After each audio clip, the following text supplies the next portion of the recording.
अस्सलाम वालेकुम नाज़रीन, मैं हूं शेख रहमत अली, आप देख रहे हैं क्राइम टुडे न्यूज। नाज़रीन, मदीना बिल्डिंग में एक प्रेस कॉन्फ्रेंस की गई। इसका मतलब और मकसद यही था कि जो लोग बेरोजगार नौजवान हैं, जो तलबा है, उनको कैसे नौकरी पर लगाया जाए और कैसे उनका मुस्तकबिल के बारे में सोचा जाए। बादशाह मीडिया से बात करते हुए सारे तफसीलात बताएं। शेख शफी की रिपोर्ट देखिए। हम लोग ये मूवमेंट जो शुरू किए हैं जिसका नाम है तेलंगाना भूमिपुत्रा, ये मूवमेंट का मेन एम ये है कि तेलंगाना के जो यूथ हैं, तेलंगाना के जो लड़के हैं, जो 10-15 साल से जो तेलंगाना के लोग तेलंगाना के लिए लड़े, तो उनको तेलंगाना तो मिल गया, लेकिन सिर्फ जो है सो तेलंगाना मिला और कुछ नहीं मिला। जो तेलंगाना के बेनिफिट्स थे उसमें उनका ज़ीरो शेयर है। उनका ना उनको जॉब्स मिले, ना उनको बिजनेस में कुछ तरक्की हुई, ना उनको कॉन्ट्रैक्ट्स मिले। एक भी कॉन्ट्रैक्ट तेलंगाना की कंपनी को या तेलंगाना के लोगों को नहीं मिला। सारे के सारे कॉन्ट्रैक्ट अभी भी आंध्रा के कॉन्ट्रैक्टर्स को जा रहे हैं और आंध्रा के कॉन्ट्रैक्टर्स के पास तकरीबन पूरे आंध्रा के ही लोग काम करते हैं। तो और जहाँ तक के प्राइवेट सेक्टर का ताल्लुक़ है, गवर्नमेंट में सिर्फ 3% जॉब्स हैं और कॉर्पोरेट सेक्टर में और एक 3% है। 94% जॉब्स जो स्टेट के हैं ये सारे प्राइवेट सेक्टर में हैं और प्राइवेट सेक्टर में तकरीबन 99% बाहर के लोगों का डोमिनेशन है। नॉर्थ इंडियंस का, राजस्थानीस का, दिल्ली वालों का, सबका इनका डोमिनेशन हो गया है। और ये लोग ये कर रहे हैं कि आगे भी जितने लोग वो लोग हायर कर रहे हैं, जितने भी लोग ला रहे हैं, सब के सब नॉर्थ इंडिया से ला रहे हैं। तो तेलंगाना के लोगों को कोई भी मौका नहीं है कि जो है सो वो लोग कुछ जॉब करें या कुछ बिजनेस करें। तो हम लोग ये डिमांड कर रहे हैं कि तेलंगाना गवर्नमेंट, केसीआर साहब ऑलरेडी एक जियो इशू किए हैं reserving 75% of jobs in private sector for Telangana people, लेकिन वो और केटीआर साहब इसके लिए इसको इम्प्लीमेंट नहीं कर रहे हैं कि वो लोग डर रहे हैं कि इससे इंडस्ट्री का और इन्वेस्टमेंट का आना रुकेगा। ये बिल्कुल गलत डर है इनका। अब तेलंगाना को कोई नहीं रोक सकता। तेलंगाना का जो डेवलपमेंट है वो इसी तरह आगे बढ़ेगा और इंडिया में प्रीमियर स्टेट अगर डेवलपमेंट में है तो तेलंगाना है। अब तेलंगाना को कि कोई भी ताकत नहीं रोक सकती। तो तेलंगाना ग्रो होएगा, लेकिन अगर लोकल लड़कों को, तेलंगाना के लोगों को अगर प्रायोरिटी नहीं देंगे तो ये होएगा कि तेलंगाना के लोग they will miss the bus, पीछे रह जाएंगे ये लोग। इन लोगों को कुछ नहीं मिलेगा, फिर बाहर के लोग आके सारे फ्रूट्स ऑफ डेवलपमेंट ले लेंगे। तो ये तेलंगाना मूवमेंट आप लोग देख रहे हैं, आज इतने बड़े बड़े लीडर्स इसको ज्वाइन कर लिए हैं। गदर साहब ज्वाइन किए हैं, कदरी कृष्णा, सारे बड़े लीडर्स ज्वाइन किए हैं, जस्टिस चंद्र कुमार। तो अब ये तेलंगाना भूमिपुत्रा मूवमेंट अब रुकने वाला नहीं है, ये चलेगा और सारे तेलंगाना में फैलेगा और हर यूनिवर्सिटी में फैलेगा ये।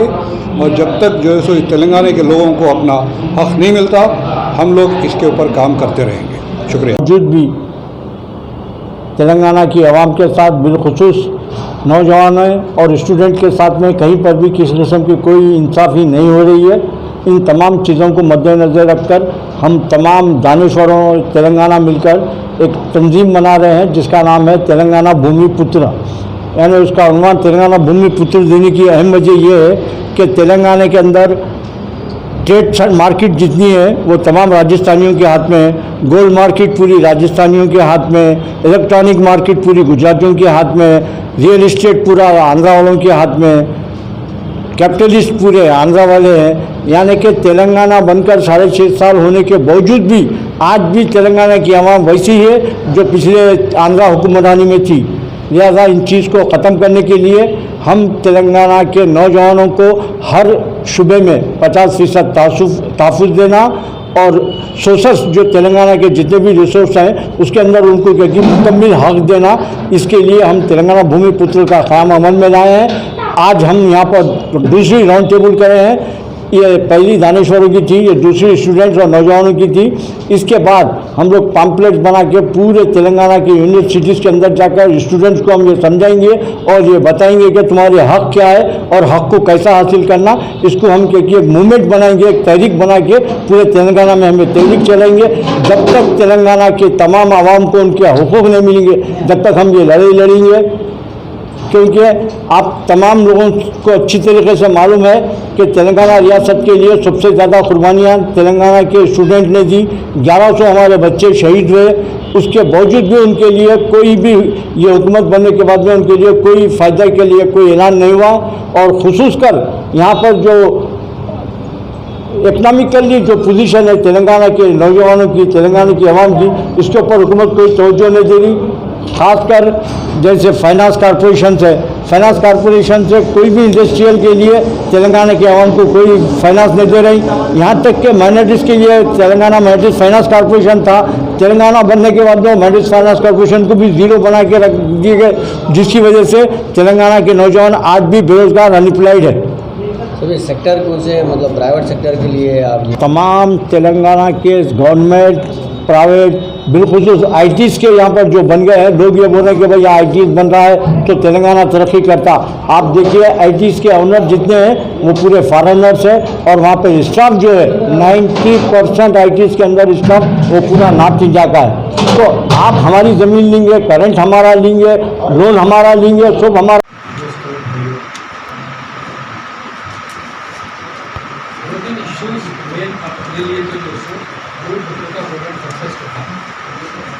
एक चीज़ क्या तो clear in every industry, in every factory, कौन सा भी हो, आपका रामोजी फिल्म सिटी हो, रामलैंड स्टूडियो हो, कौन सा भी हो, आपका अपोलो हॉस्पिटल हो, कहीं पर भी हो, तेलंगाना के अंदर जितने इंडस्ट्रीज हैं सब इंडस्ट्रीज में और सब बिजनेस फॉर्म्स के अंदर 90% टोटल को देना चाहिए कि गवर्नमेंट जीरो आना चाहिए उसके ऊपर और उसको इम्प्लीमेंटेशन भी करना चाहिए। ये मेन डिमांड होना चाहिए। और सेकंड चीज़ क्या बोले तो जो रिजर्वेशन का रिजर्वेशन के पॉलिसीज जैसे आपके दूसरे सिस्टमेटिक तरीकों का डिफीट का एक तो चीज़ क्या बोले तो आउटसोर्सिंग बोल के आउटसोर्सिंग के नाम के ऊपर बहुत से जगह रिजर्वेशन का कुछ इम्प्लीमेंटेशन नहीं है। सेकंड चीज़ क्या है, जो पब्लिक सेक्टर है, पब्लिक सेक्टर के अंदर रिजर्वेशन का हो रहा था, रेलवे हो, टेलीफोन हो, पैसा भी अभी क्या सिस्टमेटिक तौर पर पूरे प्राइवेटाइजेशन किया जा रहा है। Railways, airports, banks, LIC, everything is being sold. तो उसमें क्या होता है, जब उनके पास कब्जे में चला जाता तो रिजर्वेशन का कोई सवाल नहीं रहता। इसके ऊपर तमाम लोगों को जो है अपने को अवेयरनेस क्रिएट करते हर यूनिवर्सिटी में, हर कॉलेज के अंदर, हर गाँव के अंदर, पूरे नौजवानों को, खासकर जो अनएम्प्लॉयड नौजवान हैं वो लोगों को जो है उसके ऊपर अवेयरनेस क्रिएट करते। तो सेकंड डिमांड ये होना चाहिए, first demand in every industry 80% jobs to locals. Second demand ये होना चाहिए कि जो रिजर्वेशन जो कॉन्स्टिट्यूशनल गारंटी है अपने आर्टिकल 16(4) है, उसको इवन प्राइवेटाइजेशन के बाद में भी उसको इम्प्लीमेंटेशन करना चाहिए। I agree with the proposal made by student, तो भी ज़्यादा तौर पर ले जाना चाहिए। दूसरी चीज़ क्या बोले तो अपने को बहुत से ऑर्गेनाइजेशन डिफरेंट और बहुत से यूथ ऑर्गेनाइजेशन है, स्टूडेंट ऑर्गेनाइजेशन है, ये छोटा सा ग्रुप से ज़्यादा कुछ रिजल्ट नहीं आता। हर कॉलेज में जाना चाहिए, हर यूनिवर्सिटी में जाना चाहिए, उस्मानिया, काकतिया और जो बेस है जैसे अपने सीनियर लीडर्स ने बताए थे वो 25 लेजिस्लेशन आर्टिकल्स लिख सकते कई मौका आए तो थोड़ा बहुत 4 बातें बोल सकते हैं। आज हो रहा क्या हो रहा, बहुत से वीडियोस है और अदानी ग्रुप को ये एयरपोर्ट्स के बारे में, लेकिन that is the animal. With a perspective, with having some political perspective only, I participated in all the movements. तो यहाँ भूमिपुत्रा का जो है ना, अब भाई ने डॉक्टर ने अच्छा बताया, ऑन प्रैक्टिस अपन सिंथेसाइजेशन नहीं है, समझ रहे हैं? There is no chemical synthesization. तो इसलिए मेरा वैसा एक political animal who participated throughout his life still having some ideology, it is a very difficult experience आया है। मैं उसके साथ मेरी पूरी सपोर्ट है। माने एक पॉम्पलेट निकालो, पॉम्पलेट का माने के this tactic speaks the truth. एक पॉम्पलेट निकालो और वो पॉम्पलेट किसके पास लिख जाना है उसके पास लिख जाओ। सबको दिए तो वो ऐसा फेंक देता है, जिसको दर्द है उसके पास लिख जाओ, फिर उसको सिंथेसाइज करो। और सिंथेसाइज करें तो अगर यहाँ पर भूमिपुत्र itself is an political agenda, then a political start a political manifesto and right after that. तो पोस्टर ने बताया है कि मेरे को जो फ्रेंच रेवोल्यूशन के याद आता है, स्टूडेंट्स सिर्फ एक ही पोस्टर से वो इनलाइट हुआ है। वो वहाँ पर एक था, మా చేతులు ఖాళీగా ఉన్నాయి పని చేయడానికి బందూకులు పట్టడానికి అని పెట్టారు। इन फ्रेंच रेवोल्यूशन वन कुछ नहीं कर सकते, ये तो इसके लिए आता है, करना है वही करते అంతే కదా। మా చేతులు ఖాళీగా ఉన్నాయి పని చేయడానికి। నా భాష ఏదయ్యో అల్లాహు అక్బర్, నమాజు చదవబోతే మసీదు లేదన్రు, పాకిస్తాన్ తవ్వ చూపి కబ్రస్తాన్ పంపినారు, నా దేశమేదయ్యో అల్లాహు అక్బర్। है नहीं, अभी ये दूसरे दोस्तों का है कि हम ये देश के है नहीं। ना देश में दयो अल्लाहु अकबर, ना भाषे दयो अल्लाहु अकबर, नमाज चदवबोते मस्जिद लेदन्रु, पाकिस्तान तो वजूपी कब्रस्तान वंकुतारु, ना देश में दयो। जिसे आंसुओं की गीत है, ये आग है। क्वेश्चन क्या है? मेरी फादर अम्बेडकर ने कहा वो आई एम, अरे क्या है? गधे है आपका घर के अंदर, चीपुर का टमा, लैट्रिन होते, चार आपका पैरों का चप्पल होते, ये मैंने कहा था my identity. What is our identity in this country? गाँव में तो चप्पल नहीं होता, भूख भैंस नहीं होता, गाधा नहीं होता, कुछ बनती नहीं रिलीजन। क्या बोले तो हम गोश्त खाने वाले सब एक है, सारे दाल खाने वाले एक है, वो तो सब जोड़ दो भाई। क्या बोले गोश्त वाले एक हो, गोश्त वाले उनको गाली नहीं देंगे, और उन्हें भी मैं कहा तो बोलता आओ साले हमारे साथ। मुस्लिम तो बहुत खुशी से आएंगे।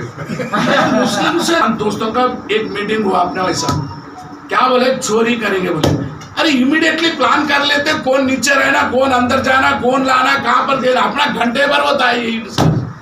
सी unless a direction is there and I am suggesting our professor, और if anybody want to start, तो चार मीनार के पास जितना अड्डा है वहाँ पर भूमिपुत्र ही भेजना है, जो भी है स्टार्ट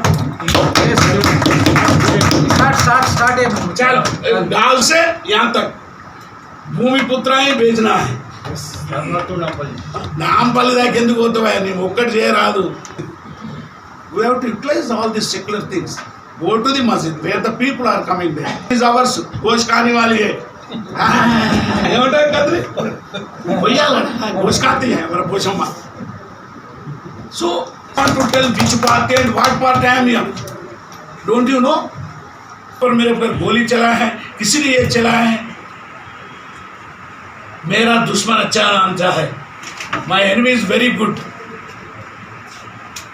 रिसेंटली मैं ये निशब्द विप्लव, ये कितने केसेस मैं लड़ा हूं, कल आता है it is all sale world. Hey, अगर आप मोबाइल फोन खरीदने की सोच रहे हैं तो चले आइए सेल वर्ल्ड की शोरूम में। यहाँ पर सारे ब्रांडेड मोबाइल, CDMA4 और एडिशनल एक्सेसरीज दस्तयाब है। मोबाइल फोन्स की दुनिया में भरोसेमंद नाम Cell World, the most trusted name in mobile phone since 1999 at your service. Cell world.